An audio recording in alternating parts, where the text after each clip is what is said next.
Good morning. So another thing, friends, that I'm going to try to do is I'm going to try to do my normal read aloud. It's going to be a little different, but I'm just going to do my normal read aloud with Dr. Seuss's biography that we've been working on.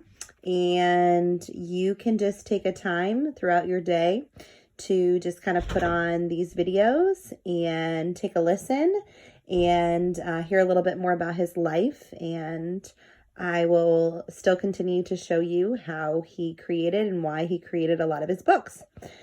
So if you remember where we left off before school was closed last week, we were learning a little bit about Thidwick the Big-Hearted Moose. And Thidwick had two lessons, one about not taking advantage of people, and two about if people aren't treating you right, that you need to step up and stand up for yourself and say, you shouldn't be treating me this way. So what has happened now is Ted starts to write 1 or 2 books every year. They were funny, original, and very different from one another. People often ask Ted where he got his ideas. He said that he usually started by doodling. I may doodle a couple of animals. If they bite each other, it's probably going to make a good book. After a while, he got tired of this question, so he started making up his own answers. So people will ask him where he got his ideas, and he would make up and tell them, oh, I got all my ideas from the people in a small town called Uberglitch. I go there on the 4th of August every summer and get my cuckoo clock repaired. Of course, this wasn't the truth, but it was very funny, and it was an answer that Ted started giving about where all of his ideas for his books came from. Some of his books were inspired by the real world. In 1953, Life magazine sent Ted and Helen to Japan to find out how the country was dealing with a war. Ted had mixed feelings about the Japanese. Remember, they were the people who put the bomb on Pearl Harbor in Hawaii, and they are the reason that we joined that Second World War. So he went over and talked to the teachers and the school children in Japan and learned that a lot of the people in Japan were really nice people that had nothing to do with what happened in the United States. He saw that the people of Japan were trying to honor the importance of each individual and were still working together for the common good. When Ted came back to his writing studio, he knew he wanted to write something about what he learned in Japan. To do this, he returned to one of his most beloved characters that he created so far, which was Horton the Elephant. In Horton the Elephant, Horton must save this tiny world of Whoville by proving that it exists. He can only do this by getting every Who, even the smallest and laziest, to work together. Horton is willing to risk everything for the Whos because a person's a person, no matter how small. Ted dedicated this book to a Japanese friend.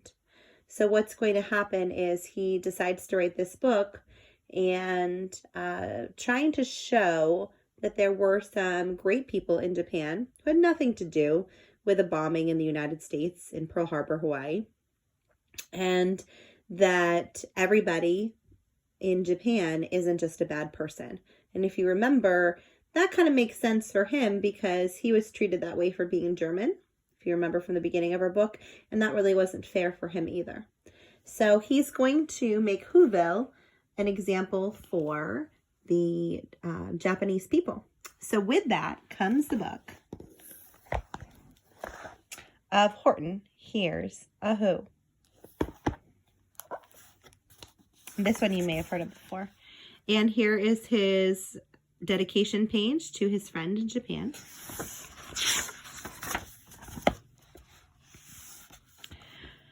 On the 15th of May, in the jungle of Newell, in the heat of the day, in the cool of the pool, he was splashing, enjoying the jungle's great joys, when Horton the Elephant heard a small noise.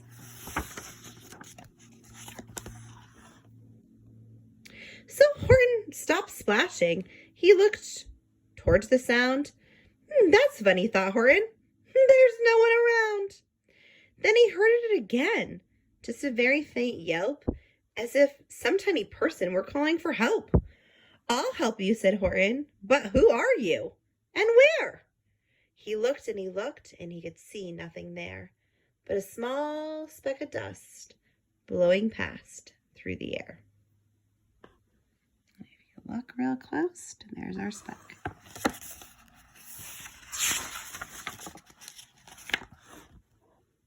"I say," murmured Horton, "I never heard tell of a small speck of dust that is able to yell. So you know what I think? Well, I think that there must be someone on top of that small speck of dust. Some sort of creature of very small size, too small to be seen by an elephant's eyes."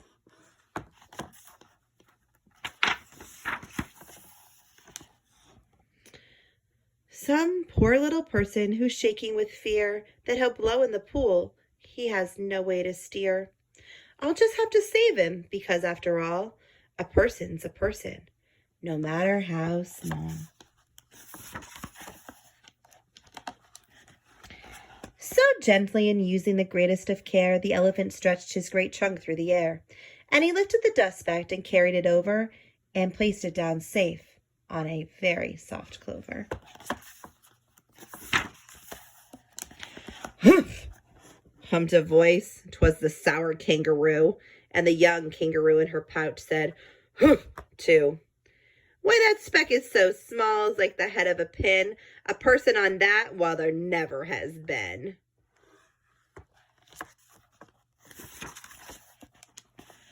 "Believe me," said Horton, "I tell you sincerely, my ears are quite keen, and I heard him quite clearly. I know there's a person down there, and what's more, quite likely there's 2, even 3, even 4. Quite likely a family, for all that we know, a family with children just starting to grow. So please," Horton said, "as a favor to me, try not to disturb them. Just please, let them be."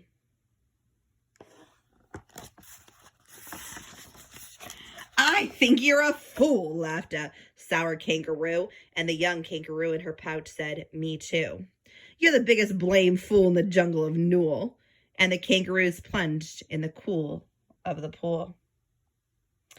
"What terrible splashing!" the elephant frowned. "I can't let my very small persons get drowned. I've got to protect them. I'm bigger than they." So he plucked up the clover and hustled away.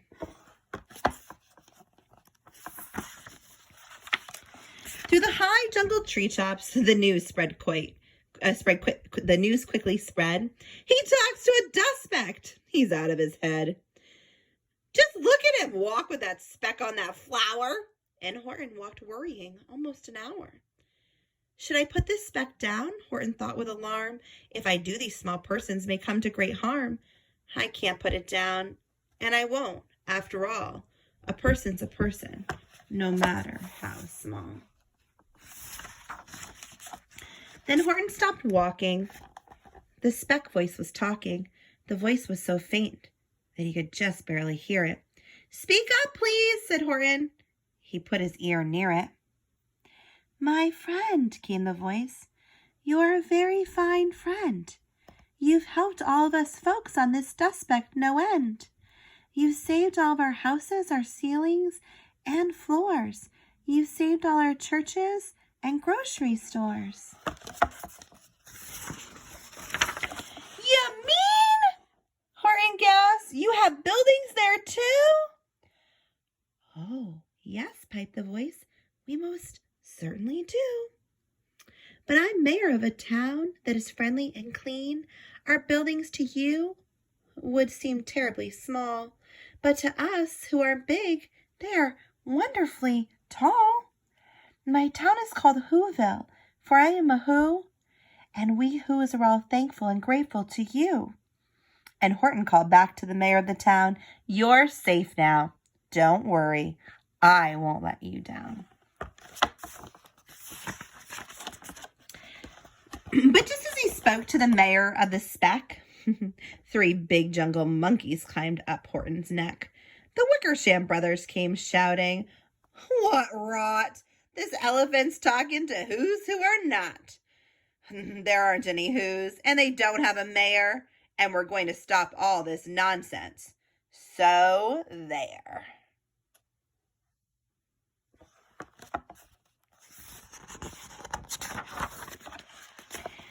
They snatched Horton's clover and carried it off to a black-bottomed eagle named Vladikoff.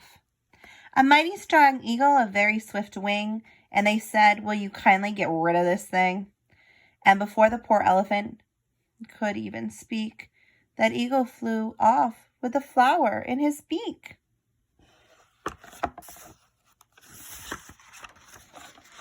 All that late afternoon and far into the night, that black-bottomed bird flapped his wings in fast flight, while Horton chased after with groans over stones that tattered his toenails and battered his bones, and begged, please don't harm all my little folks who have as much right to live as us bigger folks do. But far, far beyond him, that eagle kept flapping, and over his shoulder called back, quit your yapping. I'll fly the night through. I'm a bird, I don't mind, and I'll hide this tomorrow where you'll never find it. And at 6:56 the next morning he did. It sure was a terrible place that he hid it. He let that small clover drop somewhere inside of a great patch of clovers 100 miles wide. Fine that, sneered the bird, but I think you will fail. And he left with a flip of his black-bottomed tail. I'll find it, said Horton. I'll find it or bust. I shall find my friends on my small speck of dust. And clover by clover with care, he picked up and searched them and called, are you there? But clover by clover he found that the one he sought for was just not around. And by noon, poor old Horton, more dead than alive, had picked, searched, and piled up 9,005.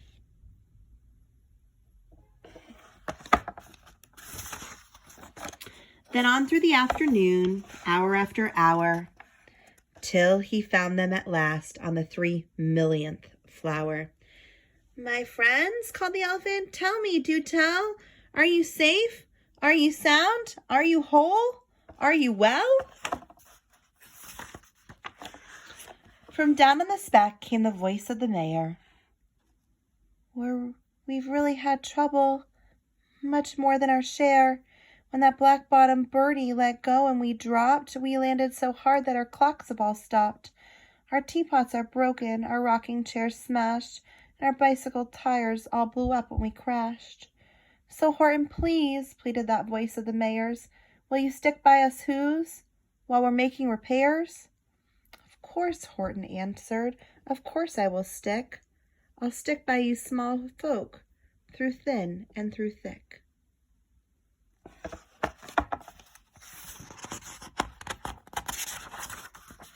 Humph, humped a voice. For almost 2 days you've run wild and insisting on chatting with persons who never existed. Such carrying on in our peaceable jungle. We've had quite enough of your bellowing bungle. And I'm here to state, snapped the big kangaroo, that your silly nonsensical game is all through. And the young kangaroo in her pouch said, me too.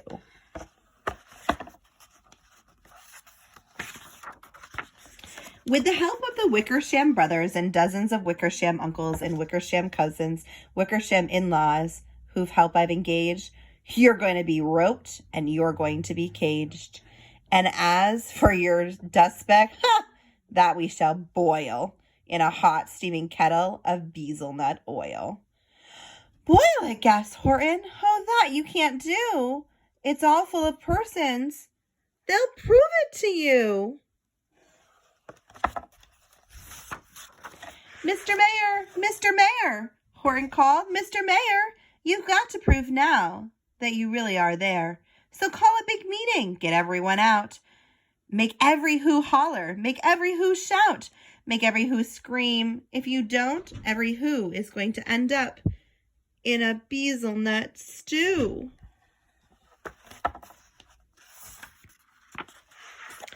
And down on the dust speck, the scared little mayor quick called a big meeting in Whoville Town Square. And as people cried loudly, they cried out in fear, we are here, we are here, we are here, we are here. The elephant smiled. That was clear as a bell. You kangaroos surely heard that very well. All I heard, snapped the big kangaroo, was the breeze and the faint sound of wind through the far distant trees. I heard no small voices, and you didn't either. And the young kangaroo in her pouch said, Me neither.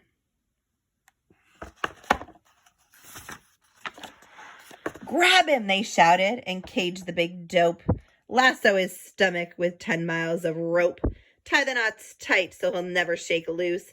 Then dump that dumb speck in the bezelnut juice. Horton fought back with great vigor and vim, but the Wickersham game was too many for him. They beat him, they mauled him, they started to haul him into his cage, but he managed to call to the mayor, Don't give up, I believe in you all. A person's a person, no matter how small, and you very small persons will not have to die if you make yourself heard. Come on now, and try. The mayor grabbed a tom-tom, he started to smack it, and all over Whoville they whooped up a racket.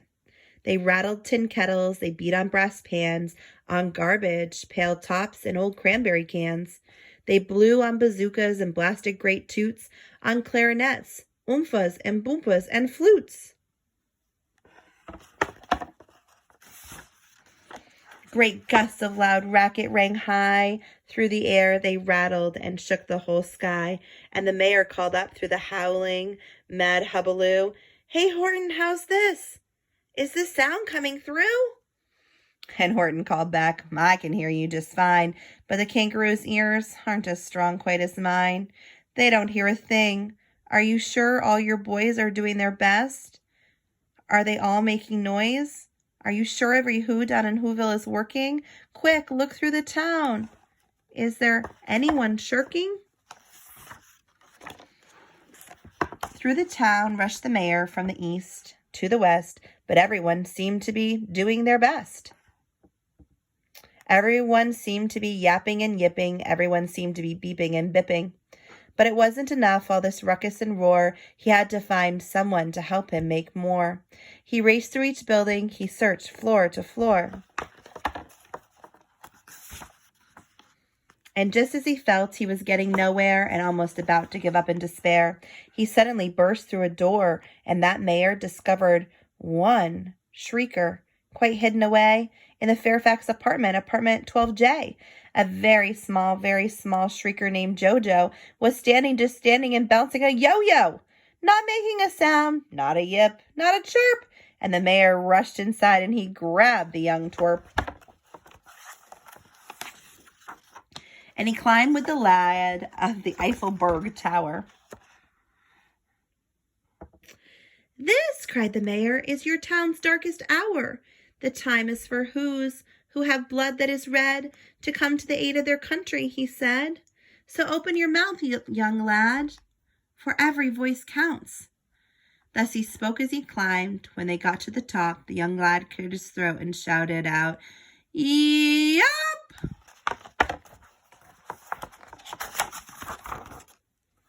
And that yop, that one small extra yop, put it over. Finally, at last, from that speck on that clover, their voices were heard. They rang out clear and clean, and the elephant smiled. Do you see what I mean? They've proved there are persons, no matter how small, and their whole world was saved by the smallest of all. How true! Yes, how true, said the big kangaroo. And from now on, you know what I'm planning to do? From now on, I'm going to protect them with you. And the young kangaroo in her pouch said, Me too. From sun in the summer, from rain when it's fallish, I'm going to protect them, no matter how smallish. It's important to remember a person's a person, no matter how small, tall, no matter what they look like. Everybody should be treated the same.